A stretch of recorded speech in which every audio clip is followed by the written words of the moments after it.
Hello guys, sa mga Capricorn, ito ang inyong message. At ngayon ay April 1 guys. Okay, start na ng April. At sana kayo ay nasa mabuting kalagayan. Sa mga Capricorn, kayo ay nasa mabuting kalagayan. Kung sino man kayong bibigyan ng message today is para ito sa inyo.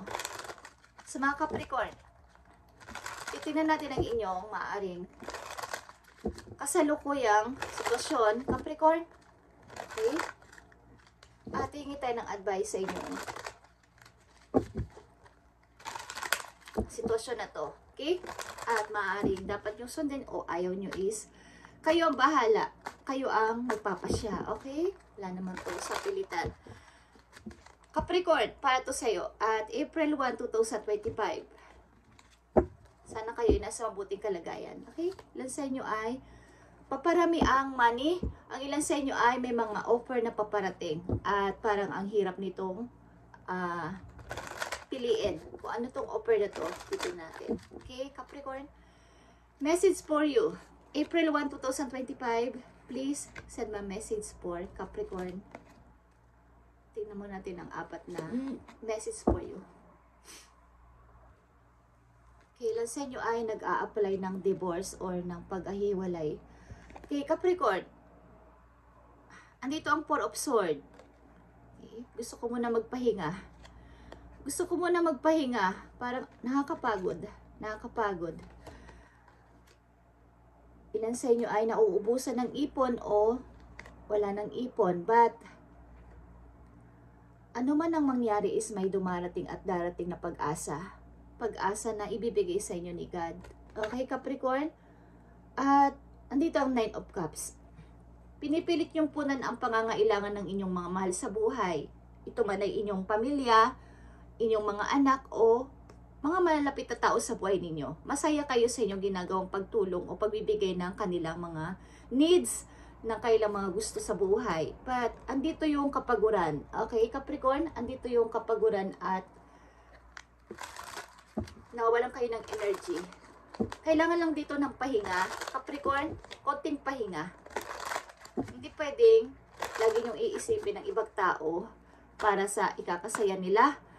Bagamat kayo ay nauubusan din naman ng lakas, okay? Is ipahinga niyo ang inyong katawan pamisa-misan o mag-charge kayo katulad ng cellphone. Mag-charge kayo ng inyong sarili. Baka kayo ay 1% na lang, okay? At doon pa lang kayo mag-charge is maaring mahirap na. Okay? I need message pa po Capricorn sa kanilang kasalukuyang sitwasyon. Nandito ang Temperance. Okay, napakahabang pagpapasensya at maaring pagtupad din at parang pag-fix again sa mga nasirang mga pangarap sa buhay na kailangan nyo uling buuin ng pakunti-kunti kahit mahirap. Mahirap uling i-restart o mag-restart sa buhay is pinipilit nyong mag-start muli. Okay? At andito ang Six of Swords and Reverse. Sabihin nito, maaaring may gusto sa inyong tao, may gusto sa inyong tao na tumulong something. But naka-reverse ito, nagdadalawang isip kayo kung i-accept ninyo ang tulong ng isang tao o ng isang lovers na kayo ay sumama sa kanya. Nagdadalawang isip kayo dito. At nandito din ang Queen of Cups. Bilang isang ama o ina is pag minsan nadadala kayo ng inyong emotion. At minsan din is andun yung time na nasa gitna kayo. Nagtatalong inyong emotion. Minsan kayo ay nalulungkot ng sobra, minsan naman ay parang bakit ba ako malulungkot sa nakaraan ko? Bakit ko ba ito iisip-isipin pa? Okay, merong pagtatalo sa isip ninyo. Marami kayong naalalang memories galing sa nakaraan, but nakakaroon din ng time na kayo ay nagigising bigla na bakit ko pa ba ito iisipin? Ngayong tapos na to. Okay, Capricorn, andito ang Two of Swords in Reverse. Maaaring ang ilan sa inyo ditong nandito sa reading ay meron nang napagdesisyonan between two situation at ito ay final na. Seven of Swords is here. yung kunin ang talagang sakin, okay? Maging madaya pamisa-misan para sa sarili at maging malakas sa hamon ng buhay. Strength is here. At darating ang time, okay, maaring isa sa mga araw na to o sa mga susunod na araw o linggo o buwan ay may pamimilian kayong dalawang mahalagang trabaho o dalawang mahalagang tao sa buhay nyo. So, pilitin nyo itong mapagdesisyon ng maayos. Capricorn, April 1, 2025 sa mga Capricorn is pilitin nyo mag-charge pamisa-misan o magpahinga. Huwag kayong, kumbaga, okay na namang magbigay ng tulong o suporta sa ating mga mahal sa buhay, but kailangan din na pag-attention din sa sarili dahil kayo ang nagtatrabaho, katawan nyo ang gumagalaw para sila ibigyan ng suporta. So, bigyan ninyo ng masarap na pagkain, pamisa-misa na inyong sarili, i-treat ang sarili, at ipahinga ang sarili. Okay? Pag-holiday nyo, siguraduhin nyo kayo ay makapagpahinga ng maayos at kalimutan mo na ang realidad ng buhay. Okay? So, napipil ko dito. Capricorn. Okay, April 1, 2025 sa mga Capricorn. I need ng message dito. Ito man ay kapirahan ninyo, sitwasyon ninyo o message sa inyo na napakahalaga. Ito man ay kung anong message na to ay sana ay inyong i-apply sa inyong sarili kahit ilang % lang, Capricorn. Okay, message for Capricorn.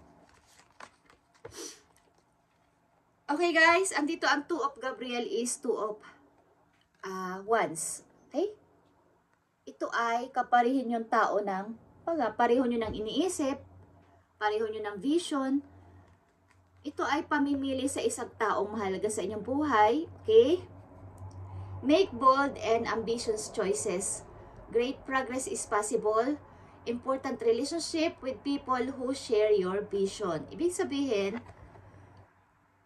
sa mga paparating na araw o ngayon na is, maaring may official kayong tao sa inyong buhay o mahalagang tao sa inyong buhay na pareho kayo ng hangad sa buhay, pareho kayo ng vision, pareho kayo ng mga gusto o hindi, is yun ang inyong pahalagahan at maging matalino sa pagpili katulad ng sinabi ko kanina. At possible ito, this month or ngayong taon na to, na maaaring may mag-a-appear sa inyong tao sa inyong buhay na ituturing ninyong official o ito na yon. Masasabi ninyong ito na yon. Ito man ay pag-ibig o taong inyong mahalaga, kaibigan man to o makakasama nyo sa inyong pang-araw-araw na ginagawa. Okay? April 1, 2025 sa mga Capricorn. Mga paalala pa o message sa kanila ngayong April 1, 2025. Para sa mga Capricorn, ibigay mo ang napakahalaga mga messages dito. 3 mahalagang messages for Capricorn. I need message. I need message. Thank you. I need message. I need message. Okay, andito ulit ang temperance o patience. Siguraduhin yung kayo ay hahabaan nyo ang pasensya sa any situation na mangyayari sa inyo simula sa araw na to. Capricorn, bigyan ninyo ng halaga yung pasensya. Okay? Sa lahat ng inyong gagawin, iisipin at i-choice, parang pipiliin, nagdidesisyonan, is pipilitin ninyong isaalang-alang ang bawat sitwasyon, kung may masasaktan o wala. Ito ay pagtitiis sapagkat alam ninyo ang kahihinatnan kapag nagtiis ang isang tao ay mahalaga. Maganda ang progress, maganda ang process. Katulad ng kasabihan ng matatanda na yung isang bunga ng isang prutas, kapag kinuha ninyo ng hilaw pa, pag kinain nyo is mapait or hindi pa masarap. Katulad nitong patience, na kapag tiniis ninyo at nagtanim kayo ng mabuti, kaya nagtiis kayo sa sitwasyon ninyo, ay maganda ang progress at maganda ang resulta na ibibigay sa inyo ni God, ni Universe, sa inyong pagtitiis. Hintayin ninyo ang process ni Universe sa inyong sitwasyon. Okay? At maganda ang kahinatnan. Makulay, kumbaga sa bulaklak, mayabong, sa isang puno, mayabong ang bunga. Okay? Andito ang third eye chakra, okay? Simula sa araw na to, Capricorn, makinig ka sa iyong kaba, sa iyong kutob, sa inyong instinct. Ito ay yung inner voice, okay? At andito ang triumph and success. Makakasurvive ka sa iyong mga pagsubok o ikaw ay isang survivor na nakaligtas sa lahat ng iyong mga pinagdaanan sa buhay, mga nakaraang taon man yan is, sabihin mo sa sarili mo na kaya mo. Simula sa araw na to na, ano man ang darating pa is para na lang tong sisiw. Okay? Kayang-kaya ko to. Sapagkat ang mga masihirap ngang sitwasyon ay nalagpasan ko. Ano pa kaya tong maliit na sitwasyon na to? Hindi ko na to bibigyan pa ng panahon para isip-isipin pa. Okay? At yan, nakikita nyo ang positive movement forward. Tuloy-tuloy o magpatuloy ka sa buhay, papunta sa light. Okay? Sa positive na kaisipan, positive na ginagawa sa buhay, magpatuloy ka at magtatagumpay ka dito. Nakikita ko ang victory and success para sa iyo, Capricorn. Okay? Kung ikaw man ay may balak mag-travel, is gawin mo din. Kapag may chance is kung gusto niyo mag-apply sa ibang lugar, sa ibang bansa man yan, ibang city, ay kayo ay gawin nyo to at doon kayo magtatagumpay. Okay. Para sa mga Capricorn, may isang tao sumusuporta sa inyo sa anumang bagay. Ito man ay para sa iba ay against sa iba, against sa inyo ang iba. Itong tao na to ay palaging nakasubaybay sa inyo at pareho kayo ng iniisip, pareho kayo ng plano, pareho kayo ng mga gusto at hindi sa buhay. Okay. Capricorn, ang message na to na susunod ay para sa iyong sarili. Okay. Maari ito ay para sa iyong sarili, but ito ay napakahalaga. Message for Capricorn. Yeah. Nakikita nyo ang gold. Ito ay gold. Ang ilan sa inyo ay 36 years old o nasa line of 30s. Ito ay gold. You don't need someone else to fix you. Hindi mo kailangan ng ibang tao para ikaw ay i-fix. Kailangan mo lang ay ikaw magpahinga. Bigyan ng atensyon ng marami ang iyong sarili. At ikaw mismo ang magpapaganda sa iyong sarili o magpapapugi sa iyong sarili. Kumbaga, literal na ikaw mismo ang dapat na gumawa ng paraan sa iyong sarili para ikaw ay umayos ulit. Bumangon muli sa buhay. At makasurvive dito. Huwag mong pabayaan na ikaw ay malusyong. Okay, kung ano man ang inyong kasarian, o ano man ang inyong edad is, huwag mong pabayaan na ikaw ay nandyan. Nandyan lang sa apat na sulok ng bahay ninyo at nabuboring, wala ng passion. Okay, huwag niyong pabayaan na kayo ay, bawa ganun ang edad ninyo is, sasabihin nyo, ay tama na dito na lang ako, kaya huwag na ako mag-ayos. Huwag niyong pabayaan na kayo ay, lamunin ng lungkot. Okay? Ang nakikita ko dito sa mga Capricorn na nandito sa reading. April 1, 2025, sa mga Capricorn, ibigay mo pa ang napakagandang advice sa kanila para sila magkaroon ng guide today at sa mga susunod pang araw sa kanilang buhay.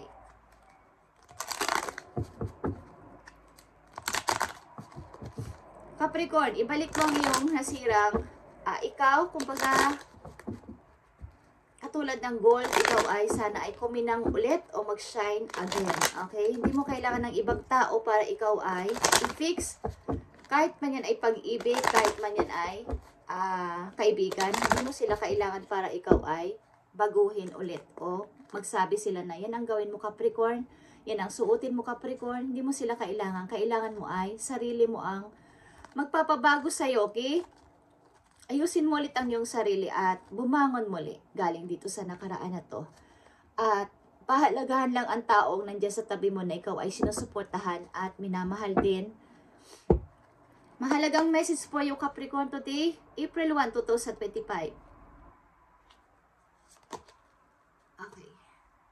Slow down and take your time, Capricorn. There is no need to rush everything. You are already doing your part. Trust that what belongs in your life is already making its way towards you. Divine timing. Okay.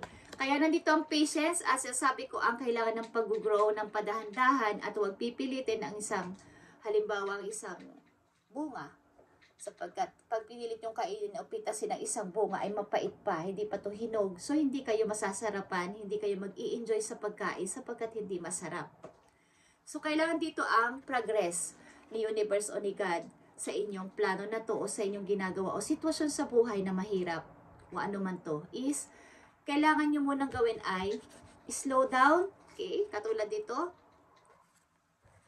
take your time. Mag-focus muna sa sarili. Kalmado. Maging kalmado sa buhay. Mag-enjoy kung ano yung sitwasyon sa ngayon, isi-enjoy nyo at huwag nyong kontrahin sapagkat alam ni God, alam ni Universe ang inyong pinagdadaanan at napagdaanan sa buhay. Ang gawin nyo ay maging mahaba ang pasensya at ipagpatuloy ang kabaitan sa tao, pag-aalaga sa mga anak ninyo, pag-unawa sa mga taong mahirap unawain at pasaway sa buhay, at maganda ang progress, maganda ang resultang ibibigay sa inyo ni God, Universe sa inyong mga ginagawa. Ito ay divine timing, Capricorn. Pag-ibig man yan, sitwasyon nyo man yan sa buhay na mahirap o ano man yan is, yan ay blessing ni God, na yan ay pagsubok na wag ninyong kaiinisan, wag ninyong aayawan, sapagkat yan ay, ano man yan, good and bad is blessing. Okay, yan din ang lagi ko nilalagay sa isip ko. Good and bad, maliit na blessing, malaki man o maliit is lagi akong pantay lang. Nagpapasalamat ako kahit ano man yung ibinibigay at nararanasan ko everyday is yun ay blessing. Ano man yan, mahirap, nagkamali ako, nagkamali kayo, nagkamali ako, o may mga hindi kayo napagtagumpayan, yan ay blessing at yan ay test. Kung how nyong i-handle ang sitwasyon, kung kayo ay magagalit, tatawa ba kayo o okay lang. Nakikita kayo ni God o ni Universe sa inyong mga karakter, sa inyong mga ginagawa at style sa buhay, strategy, ay alam yan ni God. Okay, lahat yan ay ituring yung experience o kaya ay para kayo ay matuto. Ba't ako nagkamali? Para matuto. Bakit nakilala ko ang tao na to at iniwan ako? Sapagkat may reason, may itinuro ang tao na yon, may itinuro ka sa kanya, at maaaring kung sino man ang makilala niya sa susunod, i-fix na niya ang kanyang ugali, o ikaw man, ganun ka din, okay, may natutunan ka, may natutunan siya sa sitwasyon.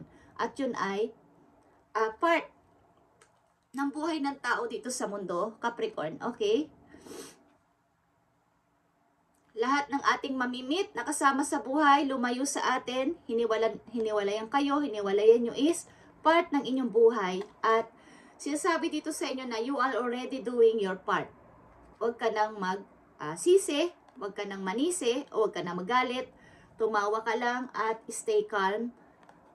Mahaba ang pasensya at ibibigay sa iyo ang iyong big target na hinihiling kay God. Ito man ay nasa isip mo lang o kinikimkim mo lang sa dibdib mo, ay alam ni God ang nasa puso ng lahat ng tao kahit hindi sabihin. Okay? Okay, Capricorn, ito ang inyong napakagandang message ngayon sa pag-uumpisa ng araw ng April 1, 2025 at pagpalain kayo ni God sa inyong mga ginagawa at tayo ay kagabi ay nag-meditate ng napakahabang oras. Okay? At marami pa akong ginawa para sa inyong reading. Okay? Thank you and God bless guys. At magpatuloy lang sa buhay. Humaba ang pasensya at alam ni God ang gagawin niya para sa inyo. Yung best result ay darating yan sa tamang timing. Okay? Huwag niyong madaliin. Maaring mabilis o mabagal, but ito ay nararapat na ibigay sa tamang panahon o tamang pagkakataon. Thank you Capricorn and God bless sa inyong lahat.